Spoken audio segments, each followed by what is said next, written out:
Hey everybody, it's Sophie and Marco dishing out on the movies today, and we are doing our second scary movie. And from now on, we'll be doing for the month of October in celebration of Halloween, not the movie, but just the holiday. And all the movies that we'll be reviewing will be for adults, basically.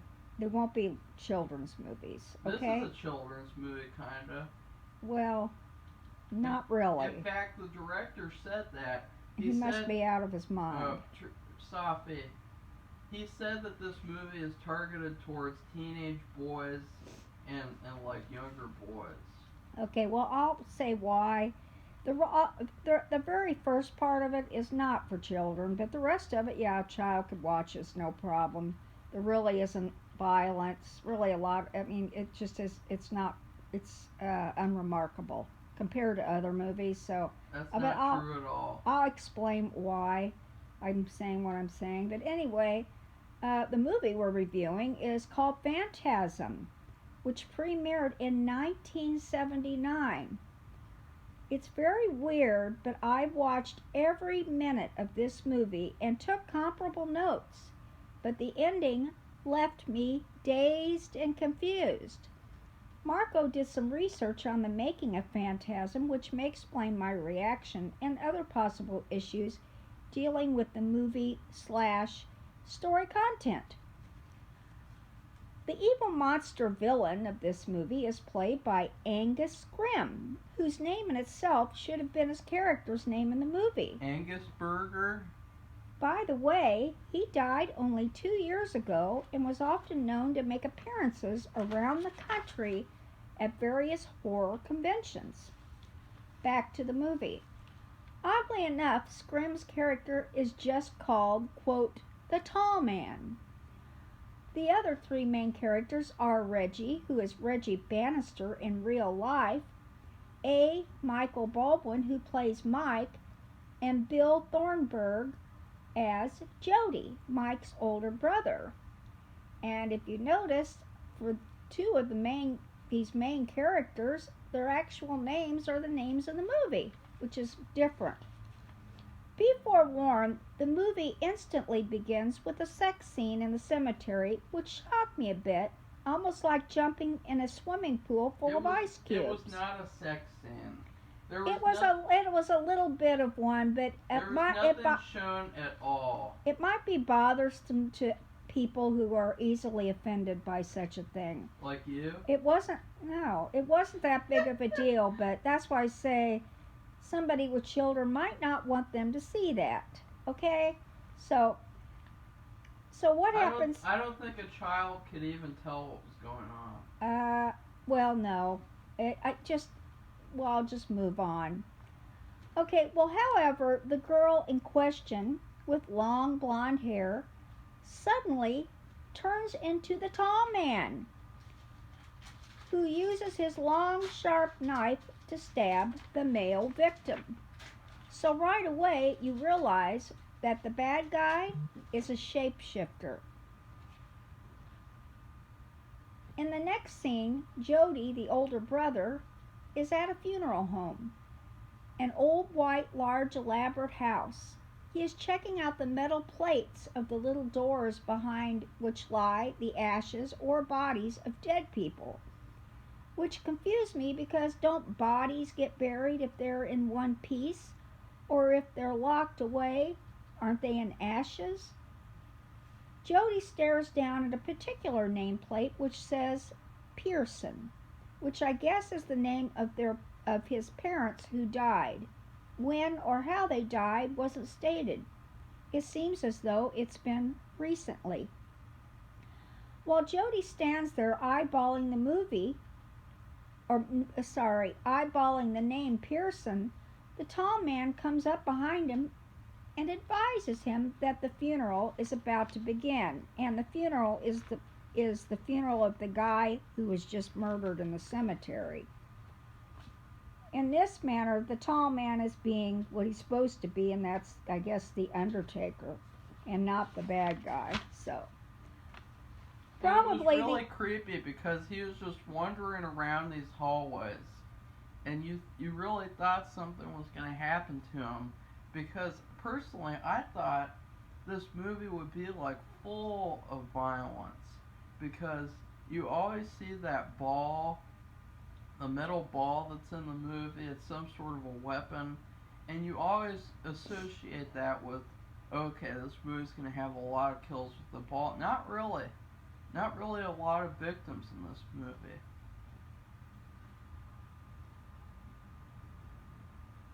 okay. Well, so probably I would say this would be the only time in the movie that you see the tall man acting like a regular person and not somebody evil, a shapeshifter, whatever. So I just wanted to point that out.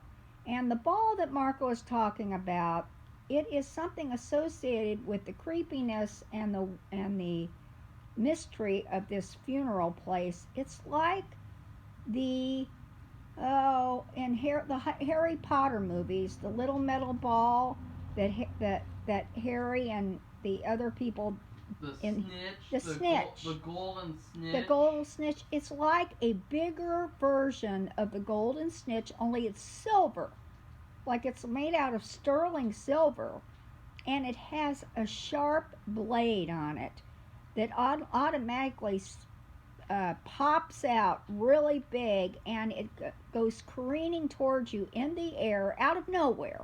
You don't see anybody throwing it, or you don't see it coming out of a box or a bag. It just suddenly appears in the air, and it comes careening towards somebody wandering those halls of that funeral home, and stabs them in the head. So it's the coolest thing ever. it is a very interesting, I don't know what you want to call it, magical weapon. And remember, this movie was made in 1979, which is a totally long time before Harry Potter. Okay, so I'm wondering if Harry Pothead. the author of Harry Potter saw this movie. But anyway, it's interesting, and it is an effective part of the movie. But anyway, moving on. Meanwhile, Mike, who is Cody's younger brother, is riding a motorcycle around town. He hides behind the bushes in the graveyard and spies on the funeral. What the funeral that his brother and other people in the town are attending. At the end, after everyone leaves, Mike sees that tall man picking up the casket like it's a lunchbox and hefting it back into the funeral hearse. At that time, Mike freaks out, and after the tall man leaves, he hightails it out of there. He gets off his bike and heads over to a house with a picture of a hand on a sign in the front yard, and walks up to the door.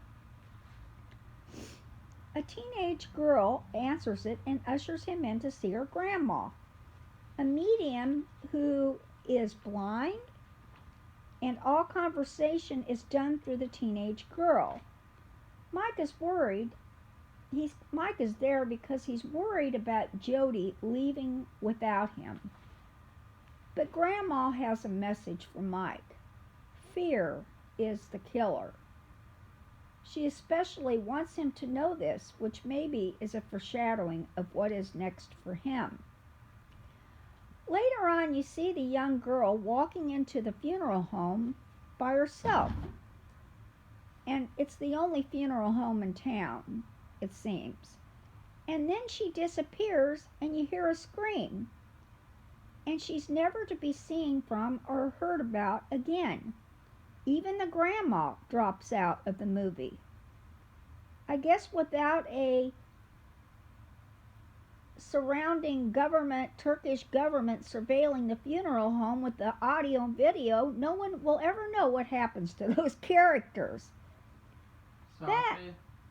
Well, it's just really weird that we were watching that movie and the same thing happened. But anyway, Marco calls that a plot hole, and I agree.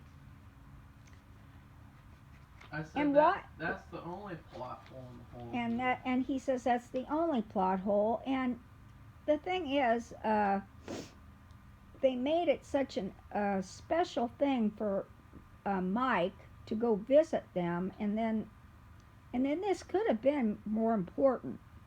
Well, it was more important. She gave him great advice that That's helped right. him out in the third act. And so basically, maybe it happened a little too early in the movie. Maybe. Maybe if they had put that scene after he goes there and visits the place, it would have worked more because it seemed like you completely like forget about that part because you're so focused on all the other stuff that's going on, and so they even have to remind you of what happened. And instead of that, they could have made it happen in like the middle of the movie. Well, the thing is, another thing is that why does she go there? Because the funeral was over days or hours ago. That's another thing. Sometimes you don't know what the time is. You don't know whether it's tomorrow, the next day, a week later. That's another weird thing about this movie. But anyway, Jody picks up Mike and they head to a bar, which I think they own. Michael, Jody, and Reggie, their friend and owner of an ice cream truck, spend the rest of the movie investigating and going after the tall man. What happens next? Plenty. But some of it's real and other parts of it are a dream and therefore fake.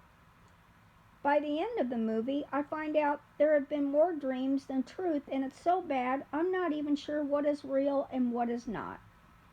Marco, what do you want to say about it? You want to talk about the editing, which seems to be significant according to your research? The characters who were killed or not Well, killed? you're grossly misrepresenting how good the movie is, Safi. Number one. And number two, they first screened the movie, and everybody who saw it basically said it was boring and it was too long. And so he had to cut all this stuff out. In fact, he said in an interview, I had too much character development in the movie. And so that might be why some people feel like not it doesn't make sense. But overall, the music and the villain and all the characters really disguise the problems with the editing. I think it's a solid horror movie, and I think that the it sets up a lot of potential for a franchise. Most importantly, because some of these horror movies that they make them and it feels like the first one's a complete story and you never want a sequel because it feels like, oh, it's not needed and it's not going to be any better. With this one, you could definitely say, number one, there could be a sequel because there's a lot of stuff that needs to be explained, and number two, definitely it might be able to be better than the first one because the first one had all these issues. And so, in that regard, it actually is better of a horror movie because it's not so perfect that everybody's going to be saying, oh yeah, the first one's the best, nobody cares about the sequels. They're going to say, the first one had a lot of problems, but it was still a great movie, and the sequels improved on it. Well, if there was a lot of editing done, these things that are missing, or the it's not an even thing, there's too many, there's like, it seems a bit jagged, it could be because of the editing. That's what you seem to have found out. So we don't know unless you could see, uh, like nowadays. I mean, this is back in 1979, but like on YouTube, if you could see, deleted scenes, then you might be able to tell if some of the things, like for instance, the girl walking into the house and disappearing, and then they don't even say anything about her grandma. And if her grandma was, and another thing too, I forgot to say, if her grandmother was such a great medium, which she seems to be because she knew the kid is going to be in danger and she was giving him a warning that he needed to remember, and he does, and it helps him later. If she's so good about seeing what's going to happen in the future, and this is her granddaughter, how come she allowed her to go into that house when she knew she'd be in danger? See, that's what I'm saying. I don't even think that they're real. I think that they were a part of. See, that's the I thing. think they were a part of his dream. That's another thing. Dreams, you don't realize this until the end. Because nobody else even mentions the names of those characters, and so they might not even exist. They might just exist to him in his dream. That's the thing with the dream thing is the fact that the importance of dreams and how they played such a part in this movie is that's not even mentioned until the end of the movie. So therefore, that's why you're feeling a little discombobulated, at least I was by the end when you find this out, because it just confused me. But let's see. Oh, yes, why don't you talk about what you found out about the tall guy? He's called the tall guy, but for a big reason, and big, I mean literally big. He's what 6'2", and they put like 5 or 6 inch lifts in his boots. Yeah, so can you imagine? You've seen these women wearing these stilettos that are multiple inches in height, and they're practically ready to fall. This guy's wearing lifts that are the same size, and he actually, in the movie, he runs wearing these lifts, which... He runs extremely fast, too. It's not like an exaggerated acting type of run. No, he really does run. Yeah. And so that, to me, that's pretty amazing. And let's see, you talked about the editing. Just overall about the movie. It was very enjoyable, and it was cool that it did something different than all other horror movies. Like with Nightmare on Elm Street, the movie ends, and even though this movie is about nightmares, the movie ends in a logical universe. Whereas you'd think that Nightmare on Elm Street would be the one to end where they find out everything is fake. But that's this movie. This movie is the one that does kind of a nightmare storyline with it, and I thought that was interesting. I liked all the characters, especially the villain. And so I can't wait to see more of the villain in the sequels. Okay, well, the things I liked about the movie were... The sex scenes. No, Marco. The relationship between the brothers and also between their best friend, Reggie. I thought that was... They looked out for each other, and I liked that a lot. I thought that was very realistic. And I really liked the villain because he had such a look about him that was so ominous and foreboding. And he only had about 10 lines or less in the whole movie. And then another thing I liked, another two things I liked was the fact that the young boy was kind of like the hero of the movie. He was very solid all the way through. He was very brave. He was not scared of anything, and he was determined to find out about this guy and do whatever he needed to do to, I don't know, solve the problem, figure out why he's there, what he's doing, and what to do about him. And then I also like that, I call it the lethal horror ball. And I thought that was a nice surprise and totally different, really, back then of what in the horror movies what they showed, because I think it was mainly focused on a bad person or persons who had a weapon that they carried, and like uh, or they just used their hands, or whatever, like Michael Myers, for example. um, and it was a completely different from other movies, and it still is actually. I don't think there's any lethal horror. But well, I guess if somebody made something like that now, they would say they were copying off of J.K. Rowling. So anyway, those are the things that I liked about the movie. So what else do you want to say about it, Marco? And I was the one who pointed that out, that Phantasm has Yes. a young protagonist. Yes, that's right, And Mark. you were like, ooh, I forgot about that. Well, I just didn't think about it. I was just too confused by the ending of the movie, and what I thought was real wasn't real. So, do you want to review it now? Do you want to give your food criticism and then do spoilers? Yeah. Okay. My food criticism, I would give this movie half of a bowl of dirt cake with some gummy worms that are too sour.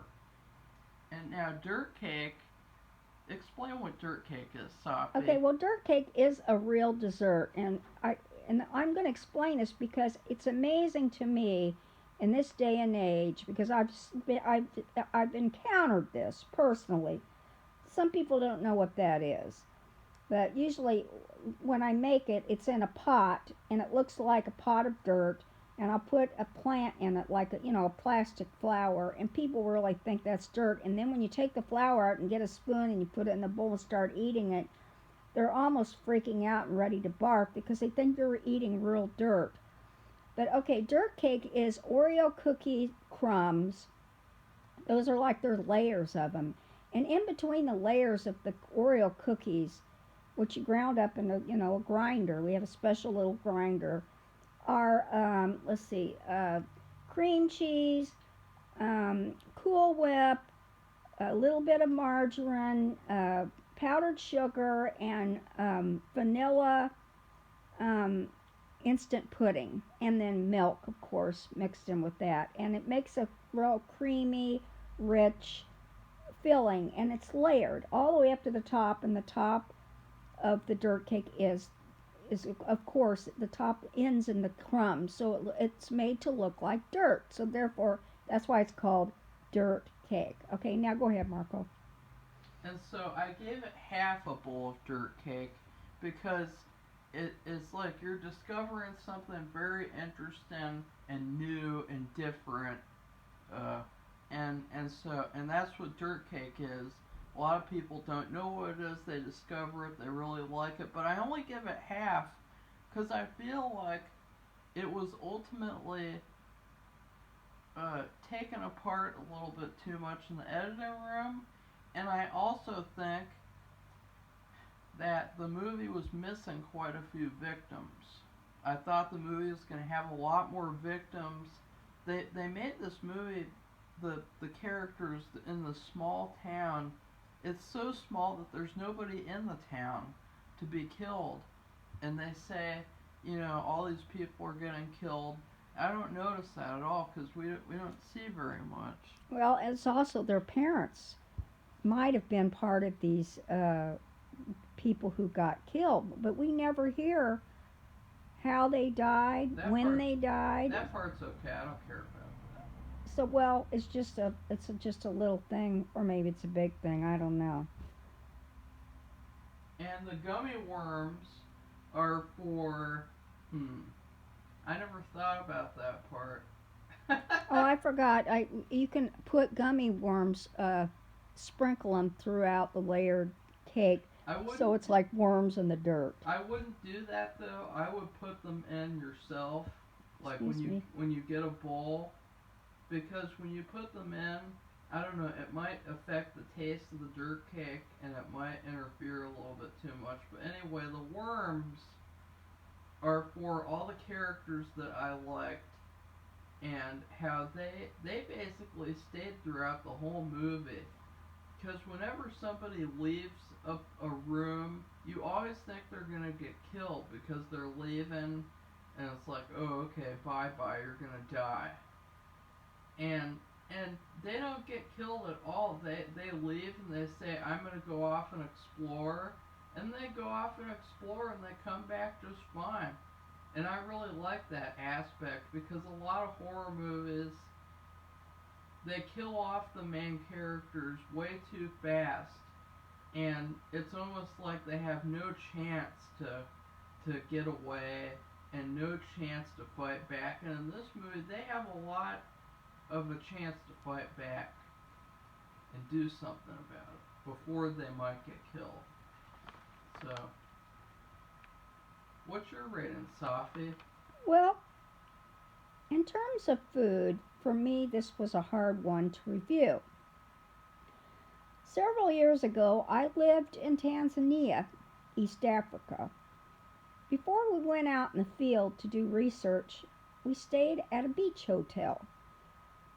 The food was rice, meat, bread, and soup, and it all tasted like sand. The only thing that I liked were the sweet and juicy mangoes that grew locally. Lo and behold, after eating a lot of the mangoes, several days later, my arms began to itch. It turns out, according to the embassy doctor, that mangoes are a member of the poison ivy family of which I am allergic. So a food that leaves me dazed and confused is a mango, just like the movie. Like I said earlier, I took copious and careful notes, and at the end I was shocked because of what I understood to be true was not true. It was almost as if I hadn't watched the movie. And that's why I'm comparing it or reviewing it in terms of food to a mango. Because after I ate them, what I thought was something good and sweet and that wouldn't bother me ended up giving me a big rash. And who knows if I had kept eating them, what else would have happened? So Because this movie gave you a rash? the movie just left me dazed and confused. Which is, I didn't know I was allergic to any food, and so a mango leaves me dazed and confused. So, that's what I reviewed it as. And anyway, the thing is, we're going to do spoilers, but um, I'll just say this: we're doing spoilers now. I'm just going to say that because I'm done giving my review. Mark was done with his. The bad guy. You think during the movie near the end, it's almost like Michael Myers. When the very Myers. Myers, sorry, the very first movie. We're not going to see this latest one for certain reasons, No but way. the first one, at the very end, the doctor shoots him, and he falls out the window. And then the girl's crying, and he's like, I finally got him. And you look out, and the body's gone. Well, it's just like with this guy. You find out at the end that you think that they got rid of him. He's alive. And I won't say anything else because I can't because I can't even explain what happened. It's so confusing to me. But anyway, so therefore, there are sequels to this movie. So Marco suggested that we watch the sequels. How many are there, Marco? 4 sequels. There's 4 sequels. So obviously the guy lives because there wouldn't be a sequel without him, right? But they explain what happens in the end in the next movie. A Yeah. guy on YouTube emphasized that. He said the first movie's ending was confusing, then the second movie explained it. See, so that would be would recommend to people they want us this to see this movie, but to see the other movies as well, because we will too, to see if they will fill in some of the gaps that were left open during the first movie and the story content that left me confused. And let's Spoiler see. alert. My favorite part of the movie was when the kid goes to the funeral place, the funeral house, and he goes inside there all by himself and explores. And he has to hide in a coffin, and there's a guy who walks in and he walks through the whole place. And then he goes out in the hallway, he gets grabbed, and then the ball thing comes, gets him, and then he's right in front of the main villain. I mean, just imagine if the character in Nightmare on Elm Street was right in front of Freddy Krueger, just standing there in a limited space. What do you think would happen? They get killed automatically. In this movie, he stands there and he really runs as soon as he can, and there's this fantastic chase sequence throughout this very confined space, and then gets he finally gets into this certain room where he closes the door on his hand and then cuts his fingers off, and that was so cool. He got away from the villain in such a narrow way to where he really could have gotten killed if he had stayed there any longer or anything like that. Which what another something I don't understand is why the killer would start getting so messy. Like, can't he do like a smart way to kill this kid? Uh, I don't know, entrap him somehow like he did with the guy at the beginning, something like that. I mean, he really doesn't do that except with his brother, and then that fails, and he never does that again until the very end, and that fails too, obviously, because it never happened. So I have to wonder why the little kid was the only person that he didn't use his charms on or his shape shifting on. He didn't have to pretend to be a girl to try to get him entrapped, but he could have done something like maybe pretended to be his father or mother and something like that. He never did that. Okay, well, one more spoiler that I'll say, which is going to freak you out, but I think I got this. The tall guy is an alien, and he has short, furry minions who assist him in taking down humans. And some of the minions, I think, are former humans. No, all of the minions. All of the minions are people in the town who died. But the thing is, it doesn't make sense to me because they had. See, this is something we didn't see again. But remember the very first victim,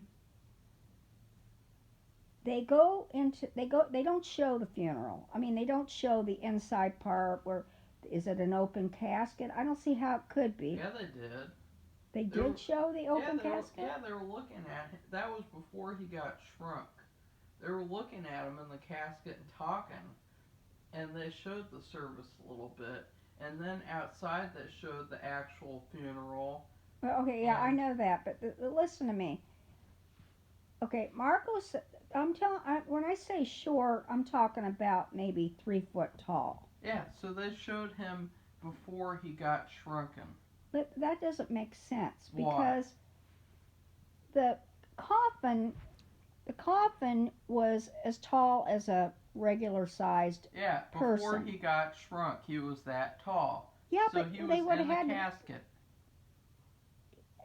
Yeah, but they all saw. I mean, we've been to a funeral. They all saw his body as normally sized as That's he right. was in That's real right. life. And then they closed the Because that was casket. before he got shrunk.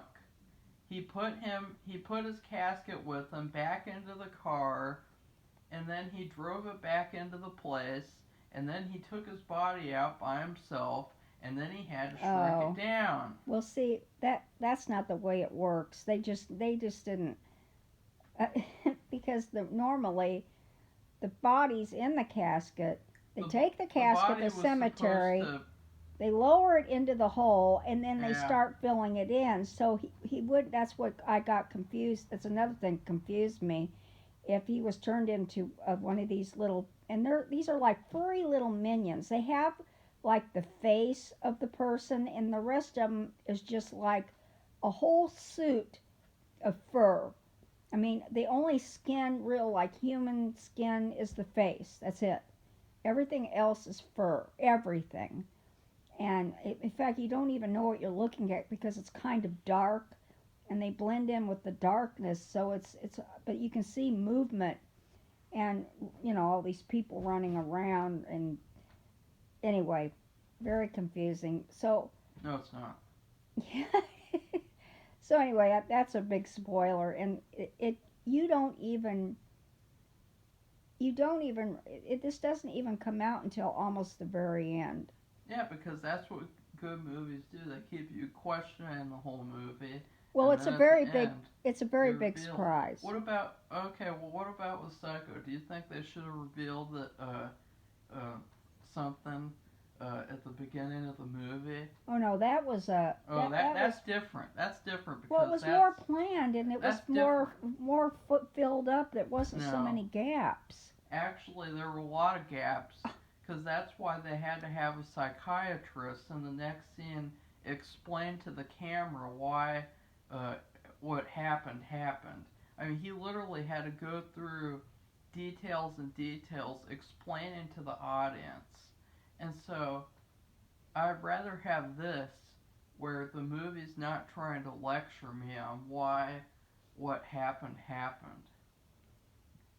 And I'd rather it just happen and then leave you with that so you want more. Well, I think it just depends on the situation.